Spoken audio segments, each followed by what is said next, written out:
Ya, ada ribuan orang yang ada di tempat ini, suaranya masih cuma seberapa orang. Shalom Bapak Ibu Saudara. Shalom, puji Tuhan. Bapak Ibu Saudara, kita harus melihat dengan mata iman bahwa terlebih banyak yang menyertai kita daripada yang menyertai orang-orang yang tidak percaya. Amin. Sebab itu kita bisa melihat bahwa di sini ada ribuan pribadi. Amin. Karena ada malaikat Tuhan juga ya memuji-muji bersama-sama dengan kita. Firman Tuhan katakan bahwa malaikat Tuhan berkemah di sekeliling orang yang takut akan Dia dan meluputkannya. Amin. Masing-masing kita mempunyai malaikat pelindung kita. Jadi kalau kita hari ini ada, kita tidak sendirian. Itu sebabnya di sini ada ribuan pribadi. Amin. Dan di sini terlebih lagi adalah ada Kristus, ada Yesus yang luar biasa. Haleluya. Amin. Mari kita buka Efesus 1 ayat 17 sampai ayat yang ke-19. Efesus 1 ayat 17 sampai ayatnya yang ke-19. Baik, kita akan membaca bersama-sama dengan bersuara 2, 3, ya. Dan meminta kepada Allah Tuhan kita Yesus Kristus, yaitu Bapa yang mulia itu, supaya Ia memberikan kepadamu roh hikmat dan wahyu untuk mengenal Dia dengan benar, dan supaya Ia menjadikan mata hatimu terang, agar kamu mengerti pengharapan apakah yang terkandung dalam panggilannya, betapa kaya dan kemuliaan bagian yang ditentukannya bagi orang-orang kudus, dan betapa hebat kuasanya bagi kita yang percaya sesuai dengan kekuatan kuasanya. Amin. Nah, Bapak Ibu Saudara, dikatakan di ayat 19, dan betapa hebat kuasanya bagi kita yang percaya sesuai dengan kekuatan kuasanya. Haleluya. Berapa banyak di antara Bapak Ibu Saudara yang sudah pernah mengalami kehebatan kuasa Tuhan? Boleh lambaikan tangan. Berikan kemuliaan yang meriah buat Tuhan Yesus, Raja di atas segala raja. Haleluya. Bapak Ibu Saudara, masing-masing kita punya pengalaman pribadi tentang bagaimana Tuhan menyatakan kehebatan kuasanya. Amin. Dan kita masing-masing, Bapak Ibu Saudara, di dalam kehidupan kita, kita dibentuk, kita diproses, kita diuji dengan cara-cara yang berbeda-beda. Amin. Dan di setiap ujian itu tentu saja kita akan mengalami pertolongan-pertolongan ilahi dari Tuhan. Amin. Nah, Bapak Ibu Saudara, karena Tuhan berjanji bahwa Dia sekali-kali tidak akan pernah meninggalkan kita dan sekali-kali tidak akan melupakan kita. Itu sebabnya tidak peduli ujian seperti apa yang kita alami, di sana hadir pertolongan ilahi daripada Tuhan. Amin. Nah, Bapak Ibu Saudara, karena itu kadang-kadang di antara kita mungkin berpikir, wah, kalau memang betul betapa hebat kuasa Tuhan Yesus bagi kita yang percaya, kenapa saya seperti ini?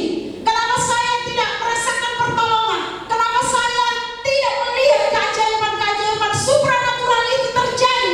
Kenapa saya bisa begitu lama ya di dalam keadaan kesesakan? Nah, Bapak Ibu Saudara, sama seperti murid-murid Tuhan Yesus, walaupun mereka itu sama-sama belajar langsung kepada Tuhan Yesus selama 3,5 tahun, tetapi Bapak Ibu Saudara, pengalaman masing-masing murid tentang kuasa Kristus, tentang kemuliaan Tuhan Yesus tidak sama. Apa yang membuat berbeda? Hati mereka yang berbeda. Ya Bapak Ibu Saudara, level kasih mereka kepada Kristus itu berbeda. Nah, Bapak Ibu Saudara, tidak semua sama seperti Petrus. Bapak Ibu Saudara, karena di antara 12 murid, cuma Petrus yang pernah berani berjalan di atas air. Amin. Tidak ada murid yang lain yang mengikuti jejak Petrus. Yesus berjalan di atas air hanya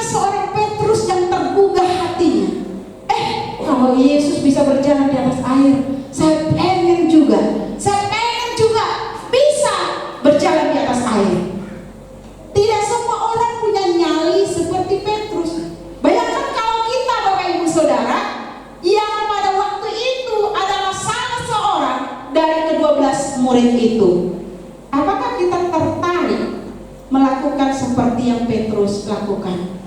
Mungkin rasa penasaran saya, karena saya suka berpetualang, adventure. Mungkin saya akan tergugah. Kalau Petrus bisa, berarti saya juga pasti bisa. Jangan-jangan saya juga yang berjalan di atas air, salah satunya. Amin. Secara imajinasi Bapak Ibu Saudara. Kenapa? Karena saya kalau mendengar kesaksian-kesaksian mujizat yang dialami oleh orang lain, saya itu tertarik Bapak Ibu Saudara. Saya itu haus, saya itu rindu, saya itu ingin juga mengalami yang sama. Kalau Tuhan bisa lakukan keajaiban atas hidup seseorang, saya percaya bahwa Dia bisa melakukan yang sama atas hidup saya. Amin. Nah Bapak Ibu Saudara, di antara 12 murid, cuma 3 orang murid yang melihat bagaimana Yesus dimuliakan di atas gunung. Itu hari Kamis yang kemarin kita belajar, sendirian dengan Yesus. Hanya seorang Petrus, lagi-lagi Petrus, Yohanes dan Yakobus yang pergi ke atas gunung. Kita terpesona dengan penglihatan supranaturalnya di atas gunung, tapi kita tidak memikirkan kerelaan hati untuk naik ke atas gunung. Pegel Bapak Ibu Saudara, ya. Tanpa kerelaan hati naik ke atas gunung, tidak mungkin mereka menjadi saksi mata proses transfigurasi, yaitu bagaimana Yesus dipermuliakan di atas gunung, bagaimana mereka bisa melihat Musa dan Elia di sana, bagaimana mereka merasa bahagia sesuai firman yang disampaikan oleh Pastor Jimmy dalam pesta keluarga, karena mereka mau sendirian dengan Yesus. Mata mereka melihat, hati mereka bahagia, telinga mereka mendengar hal-hal yang ajaib. Amin. Nah Bapak Ibu Saudara, firman Tuhan katakan bahwa Yesus tidak pernah berubah. Amin. Baik kemarin, hari ini, ataupun selama-lamanya. Apa yang Yesus bisa lakukan dari zaman dahulu sampai hari ini, kuasanya tetap sama. Sebab itu dengan yakin kita bisa deklarasikan oleh firman Tuhan pagi hari ini, betapa hebat kuasanya bagi kita yang percaya. Amin. Betapa hebat kuasanya bagi saya yang percaya. Betapa hebat kuasanya bagi Bapak Ibu Saudara yang percaya.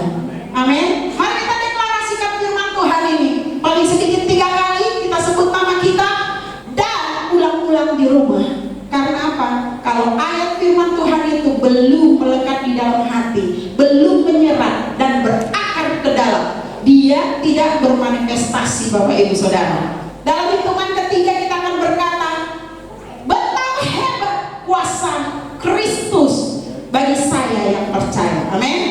2, 3 ya. Betapa hebat kuasa Kristus bagi saya yang percaya. Betapa hebat kuasa Kristus bagi saya yang percaya. Betapa hebat kuasa Kristus bagi saya yang percaya. Berikan kemuliaan yang meriah Tuhan. Haleluya, haleluya. Tuhan Yesus tetap sama. Haleluya. Nah Bapak Ibu Saudara, di antara 12 murid, cuma Petrus, Tuhan tidak pilih kasih, cuma Petrus yang pernah mengalami yang namanya mancing ikan. Ikan pertama yang didapat akan ada mata uang 4 dirham di dalam mulutnya. Artinya apa?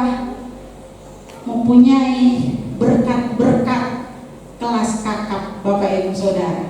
Haleluya. Apostol Daniel Hembau selalu berkata, kalau kita melayani orang, kita layani orang-orang yang kurang mampu untuk kita jadi berkat kepada mereka, tetapi kita juga harus menjangkau orang-orang besar, karena mereka juga perlu Tuhan.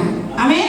Dan mereka bisa menjadi pendukung-pendukung pelayanan pekerjaan Tuhan, untuk mengerjakan misi, untuk mengerjakan diakonia, untuk menjadi berkat bagi sesama yang kurang mampu. Amin. Nah jadi dikatakan jangan hanya sekedar berdoa, Tuhan tambahkan jemaat. Ada spesifikasinya Bapak Ibu Saudara. Kita berdoa untuk orang-orang yang kurang mampu datang supaya mereka mengenal Kristus, dan generasi anak-anak mereka akan diubahkan menjadi berkat. Amin. Tetapi kita juga harus berdoa supaya orang-orang besar juga Tuhan menangkan, karena mereka akan menjadi pendukung-pendukung pekerjaan Tuhan untuk pemulihan namanya. Amin. Dan di Yesaya 53 itu dikatakan bahwa oleh karena Yesus menyerahkan nyawanya sampai ke dalam maut, maka Tuhan atau Bapa menyerahkan orang-orang besar ya menjadi milik Kristus. Haleluya. Nah, Bapak Ibu Saudara, jadi kita harus mengalami kehebatan kuasa Tuhan dari sehari lepas sehari. Amin. Amin.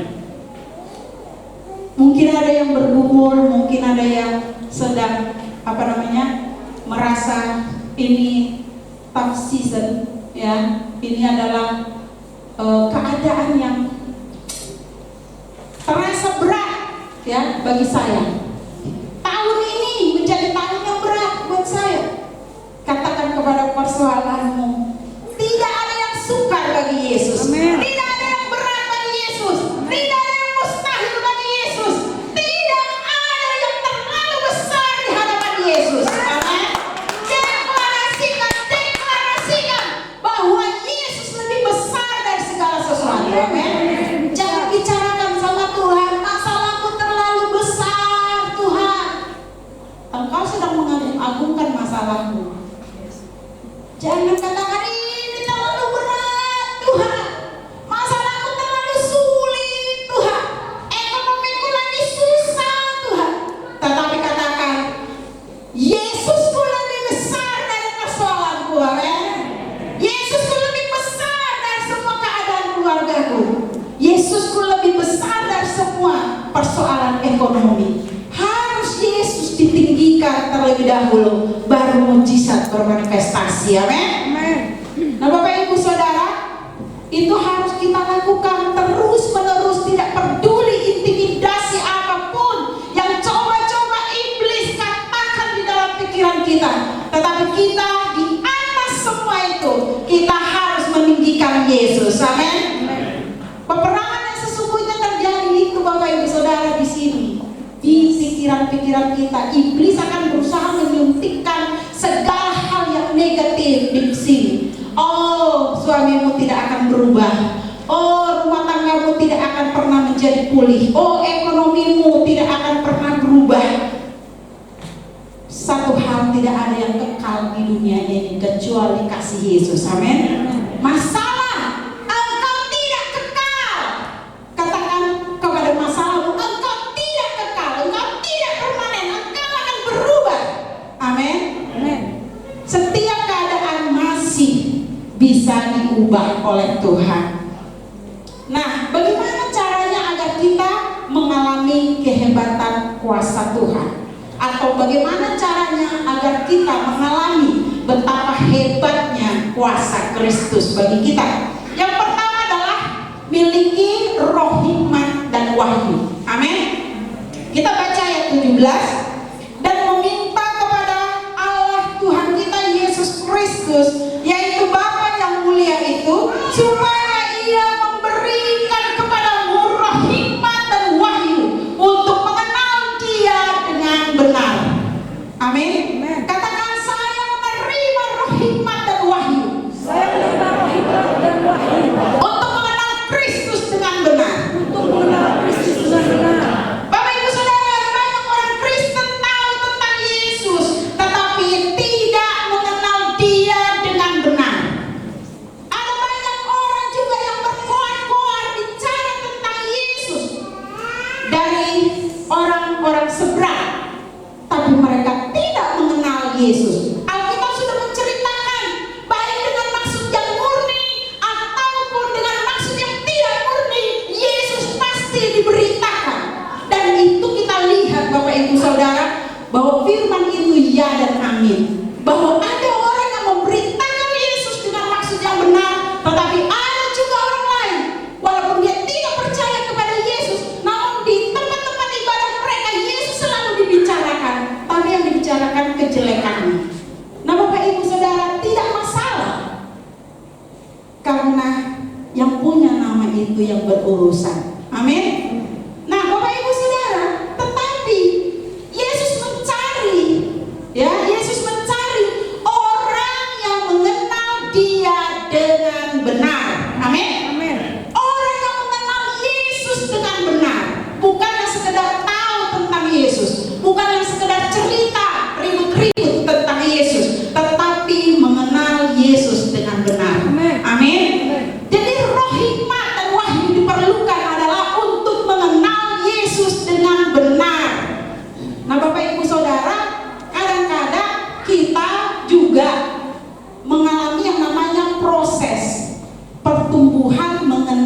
Dia dengan benar.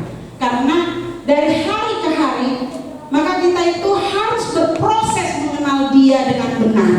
Kadang-kadang orang ya saking yakinnya bahwa Tuhan Yesus sanggup melakukan sesuatu, dia pikir dia bisa minta apa-apa sesuka-suka semau-maunya dia, dan Yesus seperti mesin saja yang melayani mau-maunya orang. Dia tidak seperti itu, Bapak Ibu Saudara. No way. Selalu ada timbal balik, baru sesuatu itu bermanifestasi. Dia bukan seperti mesin yang hanya melayani Bapak Ibu Saudara sesuai permintaan Bapak Ibu Saudara. Tetapi harus ada relationship, ya. Hubungan, ya. Hubungan yang dekat. Kalau hari Kamis kemarin kita diingatkan sendirian dengan Yesus 24 jam satu hari, jangan untuk segala sesuatu yang lain ada waktu, tetapi bagi Yesus tidak ada waktu. Kalau setiap hal yang lain selalu menarik perhatian kita, tapi Yesus tidak menarik perhatian kita, maka nggak beres, Bapak Ibu Saudara. Sebesar apa perhatian Bapak Ibu Saudara ditarik oleh Kristus? Seberapa besar kehausan Bapak Ibu Saudara mengenal Yesus? Kalau kita tidak terlalu mengalami ya kuasa Tuhan, kemungkinan yang pertama kita tidak mengenal Dia dengan benar. Karena tidak mengenal itu tidak juga bisa mengikuti maunya Tuhan. Karena tidak mengenal itu juga karena kita tidak ada fellowship yang erat, ya. Jadi Tuhan tidak bisa ya membuat berkatnya flow, ya. Tidak ada akses untuk mencurahkan berkatnya. Mari kita haus, karena di sini dikatakan di ayat ini, dan meminta kepada Allah Tuhan kita Yesus Kristus, yaitu Bapa yang mulia itu. Untuk kita bisa menerima roh hikmat dan wahyu, kita harus minta, Bapak Ibu Saudara, kepada Bapa yang mulia itu. Amin. Minta. Jangan tiap hari mintanya berkat aja. Jangan tiap hari mintanya uang saja. Rindukah Bapak Ibu Saudara untuk meminta hal-hal yang berkenan kepada Tuhan? Ya, 1 Yohanes 5 ayat 14 itu berkata, kalau yang kita minta kepada Bapa itu hal yang berkenan, maka dibilang bahwa engkau juga harus yakin apa yang engkau minta itu sudah diberikan kepadamu. Amin. Nah, Tuhan tidak keberatan memberkati kita secara finansial. Tuhan tidak keberatan memberkati kita secara ekonomi. Tuhan tidak keberatan juga untuk membukakan pintu pekerjaan, untuk memulihkan rumah tangga.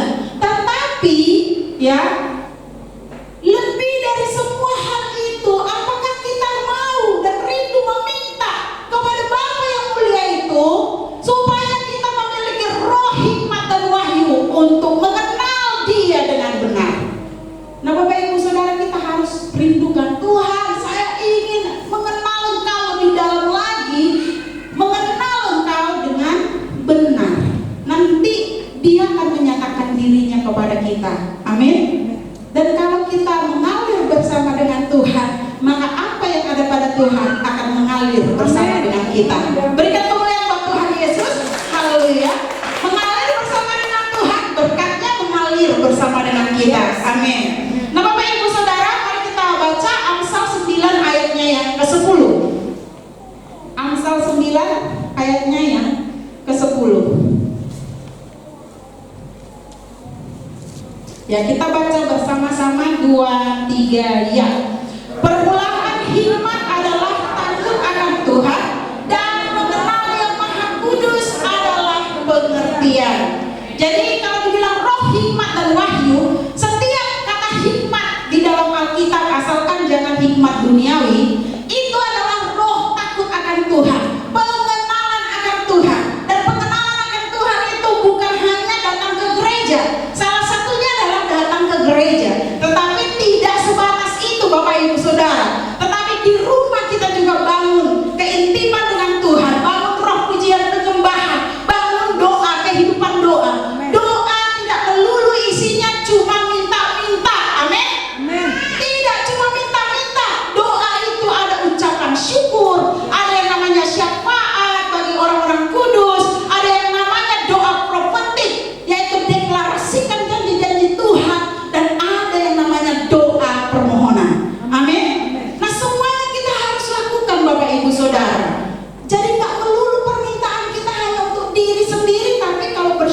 nggak mau.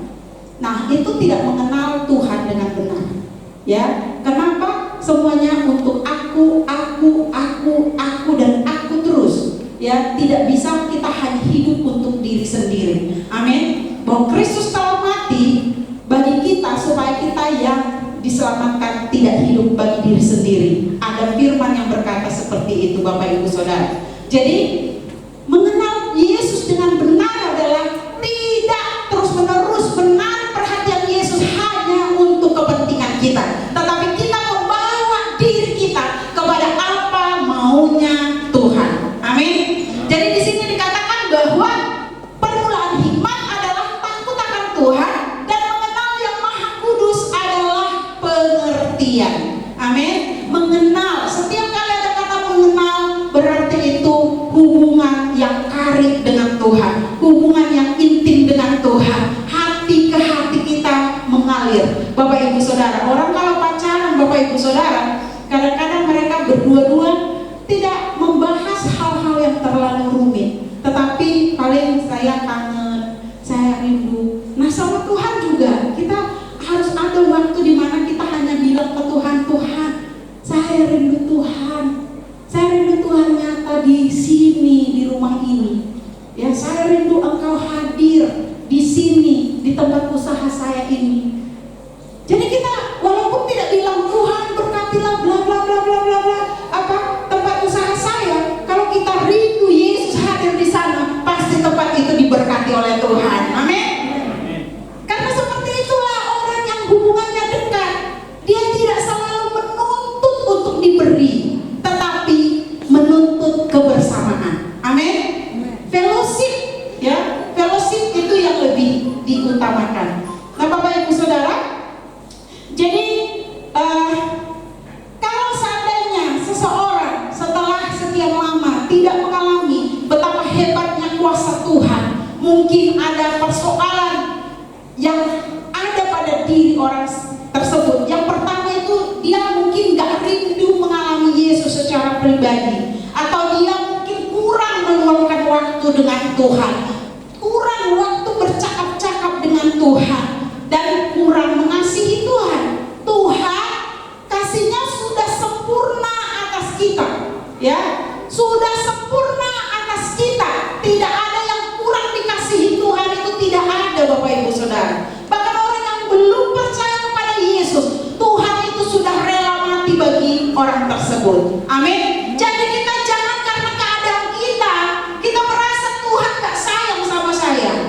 Kasihnya sudah sempurna atas kita. Amin. Tetapi mungkin kitanya yang buka hatinya kurang sama Tuhan. Jadi sebesar apapun misalnya cinta seorang laki-laki kepada seorang perempuan, kalau perempuan itu menutup hati, maka itu tidak bisa saling mencintai. Itu akan bertepuk sebelah kanan. Begitupun Yesus, sebesar apa Yesus mengasihi kita, kalau kita tidak merasakannya karena kita kurang memberi hati kepada Tuhan. Nah, jadi supaya kuasa Tuhan itu nyata dalam hidup kita, mari kita rindukan pribadinya Tuhan lebih daripada berkatnya. Amin. Pribadinya. Katakan, di situasi seperti sekarang Tuhan, susah bagi saya untuk bersyukur, tetapi saya memilih untuk tetap bersyukur. Amin. Karena Engkau akan sanggup menolongku. Amin. Nah, yang kedua Bapak Ibu Saudara, yaitu miliki mata hati yang terang. Amin. Dari ayat yang kita baca tadi, kita harus memiliki mata hati yang terang. Ini bukan masalah soal iman-iman, ya. Iman itu ada porsinya sendiri, tetapi ada urusan hati di dalamnya, Bapak Ibu Saudara. Kita harus memiliki mata hati yang terang. Kita akan baca yang tadi ayatnya yang ke-18. Bersama-sama kita baca 2-3 ya. Dan supaya Ia menjadikan mata hatimu terang, agar kamu mengerti pengharapan apakah yang terkandung dalam panggilannya, betapa kayanya kemuliaan bagian yang ditentukannya bagi orang-orang kudus. Nah, jadi setiap kata dan itu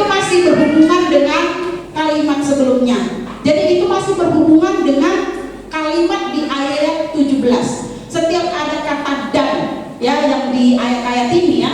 Jadi tadi apa? Dibilang supaya kita meminta kepada Bapa yang mulia itu, ya, supaya Dia memberikan kepada kita roh hikmat dan wahyu, ya, untuk mengenal Dia dengan benar. Dan jadi itu masih sambungan. Jadi meminta kepada Bapa yang mulia itu memberikan kita roh hikmat dan wahyu, dan juga ya meminta Bapa yang mulia itu membuat mata hati kita terang. Amin. Supaya kita melihat pengharapan akan kemuliaan Tuhan. Meminta kepada Bapa yang mulia itu untuk menjadikan mata hati kita terang. Wah, bisa gelap juga rupanya ya. Amsal 4 ayat 23 berkata bahwa jagalah hatimu dengan segala kewaspadaan, karena dari situlah terpancar kehidupan. Amin. Bapak Ibu Saudara, kondisi hati Bapak Ibu Saudara itu menentukan kualitas hidup Bapak Ibu Saudara. Amin. Kualitas berkat yang kita terima ditentukan oleh kondisi hati kita Bapak Ibu Saudara. Apa yang kita izinkan masuk ke dalam hati kita menentukan apa yang akan terjadi ke dalam hidup kita. Karena itu bersihkan hati. Amin. Bersihkan hati dari segala sesuatu yang tidak benar. Tengking semua hal-hal yang membebani kita, yang membuat hidup kita itu begitu sesak di dalam perasaan kita. Kalau kita itu punya pergumulan yang membuat kita marah, tengking rasa marah itu. Dalam nama Tuhan Yesus, saya perintahkan engkau kemarahan pergi keluar dari hidup saya. Amin. Karena kalau kemarahan kita biarkan masuk ke dalam hati kita, itu menutup akses berkat-berkat Tuhan atas hidup kita. Iblis tahu bahwa kita ini, ya, khususnya perempuan ya, lebih besar perasaannya, lebih gede perasaannya daripada logikanya, ya. Jadi karena hati adalah hal yang sangat penting, maka seringkali iblis berusaha merusak suasana hati kita. Supaya apa? Itu menutup akses berkat-berkat. Ditutup dengan kekecewaan, ditutup dengan iri hati, kebencian, kemarahan. Kemudian apalagi Bapak Ibu Saudara, kelicikan, kecurangan, keserakahan, apalagi kesombongan, suka membual, meninggikan diri, apalagi mungkin suka memanfaatkan orang ada di situ juga Bapak Ibu Saudara. Di dalam hati, dari dalam hati juga baru termanifestasi menjadi tindakan. Mungkin di situ ada hawa nafsu di dalam hati dan pikiran orang. Lalu apalagi Bapak Ibu Saudara, semua yang namanya hal-hal yang jahat itu selalu dimulai dari hati. Dan kita perlu meminta kepada Bapa yang mulia itu supaya Ia membuat mata hati kita terang, alias bersih, murni. Amin. Jadi kekhawatiran, ketakutan, rasa gak cukup, ya, semuanya ada di dalam hati, dan itu berperang di dalam pikiran kita. Kalau kita bisa mengalahkannya Bapak Ibu Saudara, maka berkat Tuhan juga bermanifestasi. Amin. Jangan turuti keinginan yang ingin marah, jangan turuti keinginan yang ingin membalas jahat dengan jahat, jangan turuti keinginan yang ingin ngomel-ngomel, jangan turuti keinginan yang ingin berbelanja berlebihan. Ya, di sana dimulai di dalam hati. Semuanya di dalam hati. Bapak Ibu Saudara, kita harus menjaga hati kita. Matius 5 ayat yang ke-8 kita baca bersama-sama, 2, 3 ya. Berbahagialah orang yang suci hatinya, karena mereka akan melihat Allah. Jadi kalau kita bersihkan hati dari segala hal yang mengotorinya, kita akan melihat Allah menyatakan kemuliaannya. Amin. Kita akan melihat Allah mengintervensi keadaan kita. Kita akan melihat Allah memulihkan rumah tangga kita. Kita akan melihat Allah membaharui kekuatan dan kesehatan kita. Kita akan melihat Allah melakukan terobosan dalam hidup kita. Amin. Nah, jadi makanya berkat-berkat Tuhan itu masih ada dalamnya, Bapak Ibu Saudara. Soal keselamatan itu pemberian cuma-cuma dari Tuhan, tetapi karena kita ini menjadi wakil Kristus di bumi, ya, menjadi gambar Kristus, maka karakter kita menentukan, ya, pergerakan Tuhan dalam mencurahkan segala kuasa dan kemuliaannya dalam hidup kita. Amin. Karena kita wakilnya, itu dia. Sehingga kalau kita neko-neko, Bapak Ibu Saudara, Tuhan berkata, karena kita diibaratkan sebagai domba, Dia akan menyesah kita. Ya, Ibrani berkata bahwa orang yang dikasihinya disesah oleh Tuhan, bukan dihukum untuk masuk neraka, bukan, tetapi didisiplin oleh Tuhan.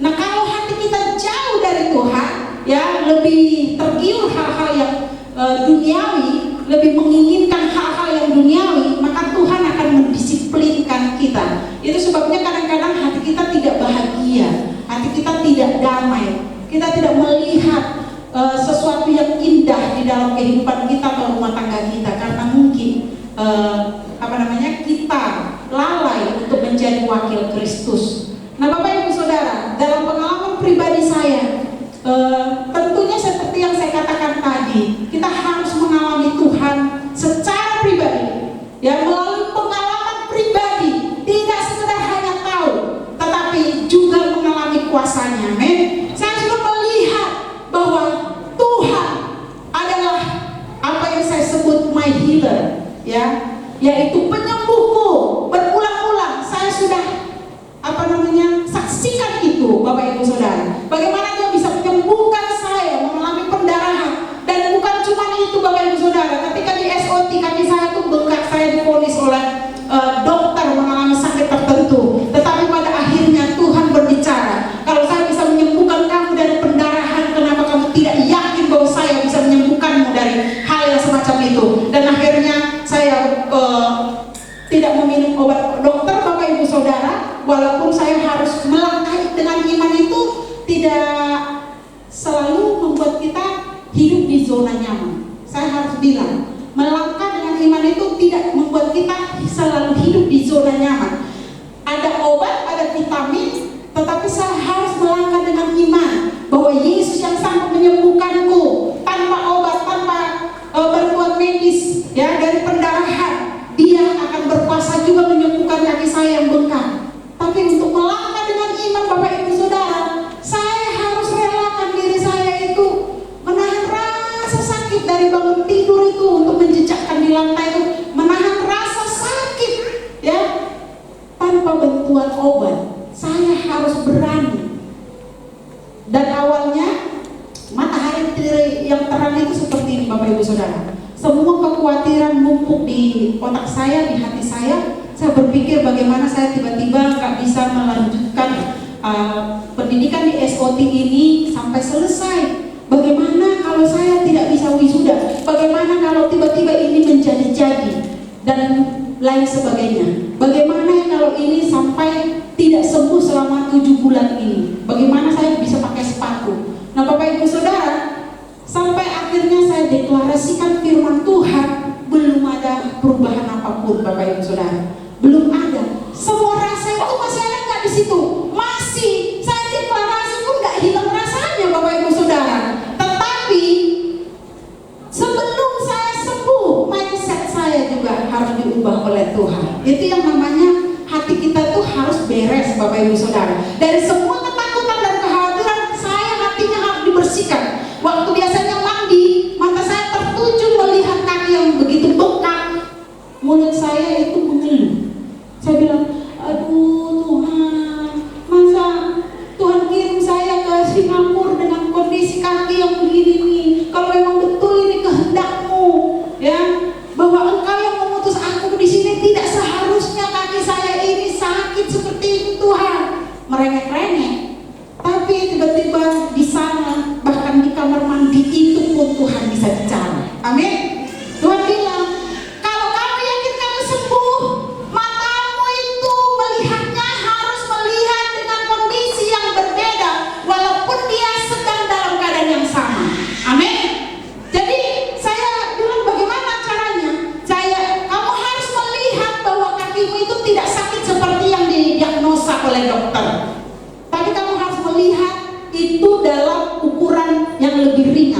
Saya bilang apa? Kecapean. Ya kalau dokter kondisinya waktu itu penyakit A, ya, dan itu nempel di otak saya, Bapak Ibu Saudara. Tetapi saya tidak pernah tangking diagnosa dokter itu. Saya seolah-olah setuju, tetapi mindset saya harus diubah. Saya nggak boleh lihat kaki saya dalam kondisi yang seperti itu. Lalu saya pegang begini, saya bilang, kamu cuma kecapean. Saya perkatakan, kamu cuma kecapean, makanya bengkak. Kamu cuma kecapean. Penyakit itu saya tidak perkatakan. Nah, Bapak Ibu Saudara, setelah itu saya melihat tidak berubah. Saya tumpang tangan di kepala saya. Dalam nama Tuhan Yesus, semua pikiran-pikiran yang mengikat pikiran saya, seolah-olah saya benar-benar penyakit begini-begini yang dikatakan oleh dokter, saya cabut dalam nama Tuhan Yesus. Tuhan membuat saya lupa dengan semua diagnosa itu. Tuhan membuat saya melihat kaki saya dalam kondisi yang berbeda. Dalam nama Tuhan Yesus, amin. Nah, mulai berkurang sakitnya, berkurang bekaknya, dan sampai akhirnya pulih sampai dengan hari ini. Berikan kemuliaan buat Tuhan Yesus. Jadi kadang-kadang Bapak Ibu Saudara, kalau kita mengharapkan terobosan pekerjaan, coba tumpang tangan di kepala dan katakan, Tuhan, kalau Engkau mau saya melihat sesuatu dengan cara yang berbeda, urapi pikiran saya, amin. Urapi pikiran saya, urapi mata saya, urapi hati saya, perbaharui hati saya. Haleluya. Nah, jadi Bapak Ibu Saudara, ada saatnya keadaan tidak diubah oleh Tuhan karena Dia menginginkan kitanya yang berubah. Amin. Jadi banyak dari kita selalu ingin, kalau saya tidak senang ini, maka saya harus berdoa supaya Tuhan singkirkan itu dalam hidup saya. Tetapi ada kalanya Tuhan lebih tertarik mengubah hati kita dan pikiran kita, sehingga kita bisa melihat sesuatu yang berbeda. Amin. Itu sebabnya kita harus berdoa kepada Tuhan, Tuhan, berikan saya mata hati yang terang untuk bisa melihat sesuatu seperti Tuhan melihatnya. Amin. Nah, Bapak Ibu Saudara, saya tidak mengecilkan hati siapapun di antara Bapak Ibu Saudara, tetapi coba tanya sama Tuhan, Tuhan apa yang Tuhan mau? Apa yang Tuhan mau? Apakah mindset saya yang harus berubah, atau Engkau rindu keadaan yang Engkau ubah bagi saya? Amin. Nah, yang ketiga Bapak Ibu Saudara, kita harus memiliki kepercayaan. Katakan kepercayaan. Kepercayaan. Di Efesus itu di ayat 19 dikatakan, dan betapa hebat kuasanya bagi kita yang percaya sesuai dengan kekuatan kuasanya. Jadi hebatnya kuasa Tuhan bagi kita itu enggak secara otomatis, Bapak Ibu Saudara, seperti mesin otomatis. Tetapi hebatnya kuasa Tuhan itu adalah dikhususkan bagi orang yang percaya. Amin. Bagi orang yang percaya. Amin. Bukan bagi orang Kristen, ya. Bagi orang Kristen ada yang nggak percaya bahwa Yesus sanggup melakukan mujizat. Saya ingat dulu saya belum lahir baru, saya masih di gereja yang lama, suka berdoa, tapi tidak tahu apakah ada mujizat atau tidak, karena nggak pernah ada khotbah-khotbah seperti itu yang saya dengar. Bagaimana cara pertama kali saya menginginkan mujizat? Bahkan kalau dulu berdoa, Bapak Ibu Saudara, diucapkan doa itu, tapi masalah percaya atau tidak akan ada jawaban doa nggak jelas. Jadi kayak diucapin kayak formalitas, terus nggak mengharapkan juga doa-doa itu terjawab, karena itu kayak rutinitas. Sampai satu kali saya membaca sebuah buku, saya ingat itu di Persekutuan Doa Agape Muka Kuning. Ya, di sana ada buku yang berjudul Mendengar Suara Tuhan, karya Lauren Cunningham. Dia adalah pendiri dari Yayasan YWAM, Youth with a Mission. Ya, itu YWAM. Terus saya baca di situ dari halaman pertama sampai terakhir, saya menangis mencucurkan air mata tanpa saya mengerti bagaimana, karena banyak sekali mujizat-mujizat yang Tuhan buat dalam hidup orang ini di buku tersebut. Sampai bagaimana Tuhan menyuruh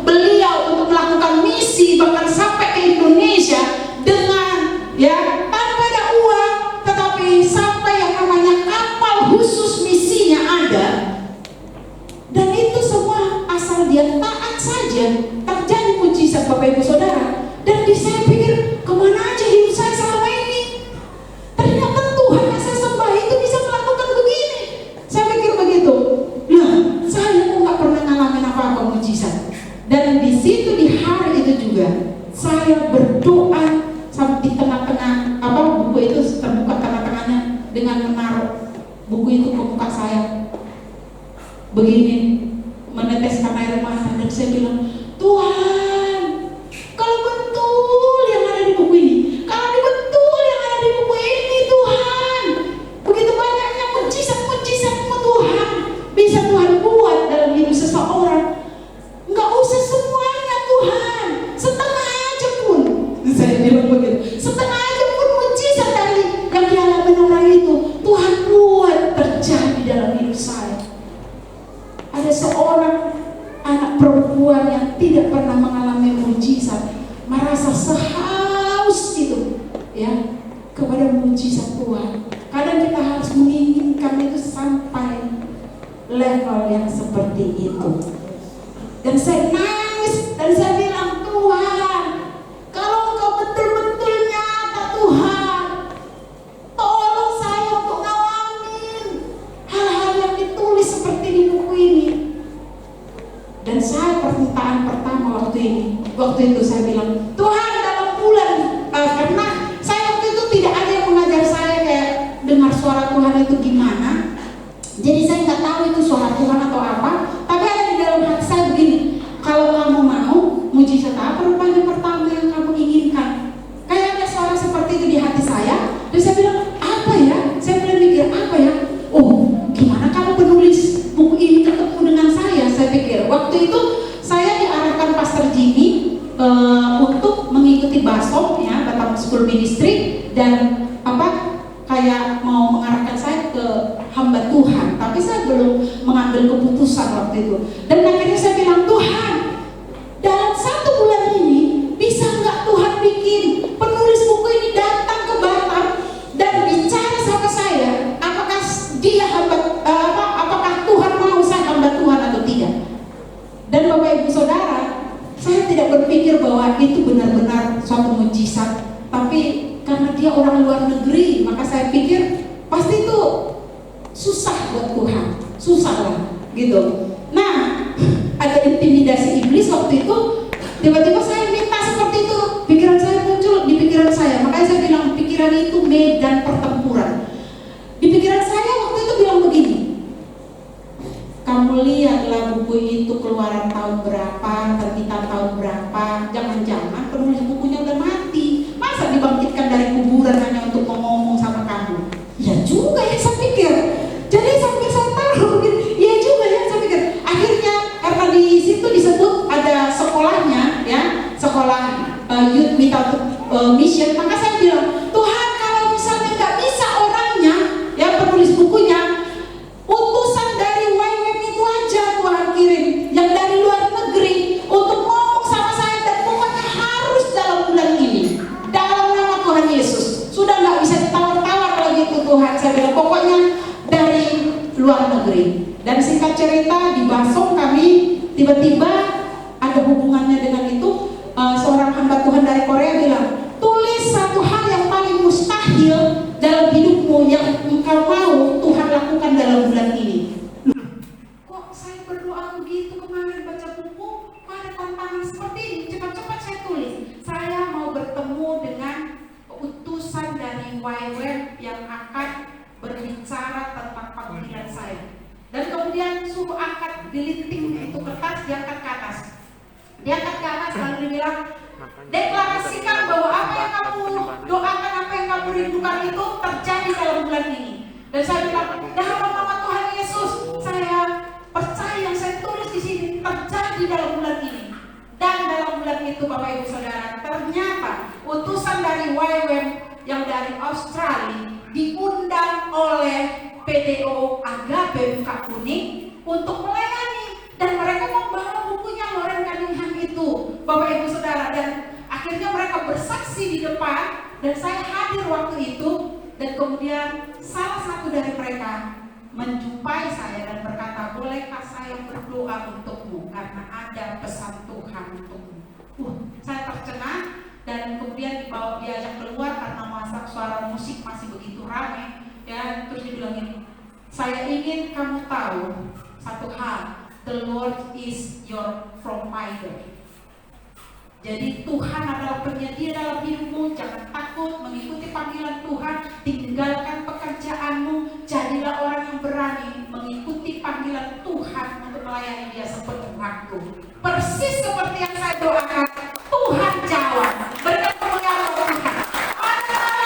Hati kita harus betul-betul merindukan sesuatu yang dari Tuhan itu teramat sangat dalam. Bapak Ibu Saudara, itu adalah mujizat pertama kali yang saya alami dalam hidup saya, bukan soal uang, tetapi sejak dari saat itu sampai hari ini saya sudah tidak bisa hitung berapa banyak mujizat Tuhan yang Tuhan lakukan dalam hidup saya. Amin. Tidak selamanya soal uang. Saya mengalami kesembuhan, saya mengalami yang namanya pembelaan Tuhan. He is my defender. Bapak Ibu Saudara, ketika orang menuduh keluarga saya yang bukan-bukan soal urusan tanah, sengketa-sengketa, Tuhan pembela kami dan Dia membuktikan kebenaran kami. Amin. Nah Bapak Ibu Saudara, biarlah mata hati kita terang dan juga kita memiliki kepercayaan. Kita harus percaya bahwa Tuhan sanggup menolong kita. Amin. Mari kita baca. Kalau kita kurang percaya, rasa kurang percaya itu menutup akses mujizat dalam hidup kita. Matius 13 ayat 58. Matius 13 ayat 58. Kita baca supaya kita singkirkan yang namanya roh ketidakpercayaan. Kita baca bersama-sama 2, 3 ya. Dan karena ketidakpercayaan mereka, tidak banyak mujizat diadakannya di situ. Nah Bapak Ibu Saudara, ketidakpercayaan atau kurang percaya itu menutup akses mujizat Tuhan. Tidak peduli keadaan seperti apa, kita harus katakan saya percaya bahwa Tuhan akan membuka jalan bagi saya. Amin. Walau keadaan belum berubah, kita harus berkata aku percaya. Amin. Nah Bapak Ibu Saudara, yang namanya roh ketidakpercayaan itu adalah spirit atau roh, bahkan adalah roh jahat. Jadi kalau hati kita selalu ragu apakah Tuhan akan menolong kita atau tidak, tengki itu roh-roh yang menghendaki Bapak Ibu Saudara bimbang dan ragu. Nah jadi di ayat yang lain saya tidak bisa menjelaskan panjang lebar. Ada sebuah buku yang menulis bahwa ada hal yang bisa dikerjakan roh jahat, yaitu dengan memberi roh ketidakpercayaan. Bukan berarti tidak percaya kepada Yesus, tetapi tidak percaya kalau Tuhan menolong kita di situasi-situasi tertentu. Kurang percaya bahwa mujizatnya mungkin terjadi bagi kita. Kurang percaya bahwa Tuhan sanggup memulihkan hidup kita. Dan itu hanya bisa dilucuti dengan doa dan puasa. Kalau Bapak Ibu Saudara pernah mendengar bahwa roh jahat jenis ini tidak bisa disingkirkan kecuali melalui doa dan puasa. Itu bukan cuma roh jahat yang menyerang seorang anak, tetapi roh ketidakpercayaan yang menghalangi orang mengalami kuasa dan mujizat Tuhan. Nah Bapak Ibu Saudara, sebagai ayat penutup Matius 9 ayat 28 sampai ayat 29 kita baca bersama-sama. Matius 9 ayat 28 29. Kita baca bersama-sama dengan bersuara 2, 3 ya. Setelah Yesus masuk ke dalam sebuah rumah, datanglah kedua orang buta itu kepadanya, dan Yesus berkata kepada mereka, "Percayakah kamu bahwa aku dapat melakukannya?" Mereka menjawab, "Ya Tuhan, kami percaya." Lalu Yesus menjawab mata mereka sambil berkata, "Jadilah kepadamu menurut imanmu itu." Kalau Tuhan bertanya kepada Bapak Ibu Saudara hari ini juga, percayakah kamu bahwa aku dapat menolongmu? Apakah jawabmu kepada Tuhan? Apakah jawabmu tiap hari apapun pergumulan Bapak Ibu Saudara, Tuhan tetap bertanya, percayakah kamu bahwa aku dapat melakukannya? Bukan cuma percaya Yesus, tetapi percayakah Bapak Ibu Saudara di tengah-tengah situasi yang sulit itu Tuhan dapat melakukannya? Orang ini berkata, aku percaya Yesus berkata, jadilah kepadamu menurut imanmu itu. Amin. Jadilah kepadamu menurut kepercayaanmu itu. Hari ini juga Tuhan tetap bertanya kepada kita, percayakah engkau bahwa kuasa Tuhan itu begitu hebat untuk dapat menolong Bapak Ibu Saudara? Nah, tingkat kepercayaan Bapak Ibu Saudara yang menentukan hasilnya, bukan Tuhannya yang berubah, tetapi tingkat kepercayaan Bapak Ibu Saudara menentukan apa yang Bapak Ibu Saudara terima. Mari pemain musik kita akan menyembah Tuhan. Tanyakan kepada dirimu, percayakah engkau bahwa Tuhan sanggup menolongmu? Mari semuanya bangkit berdiri di hadapan Tuhan. Betapa hebat kuasa Tuhan, betapa hebat kuasa, tidak ada yang tidak bisa Tuhan lakukan. Dengan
Tuhan, terobosan terjadi. Saat ini juga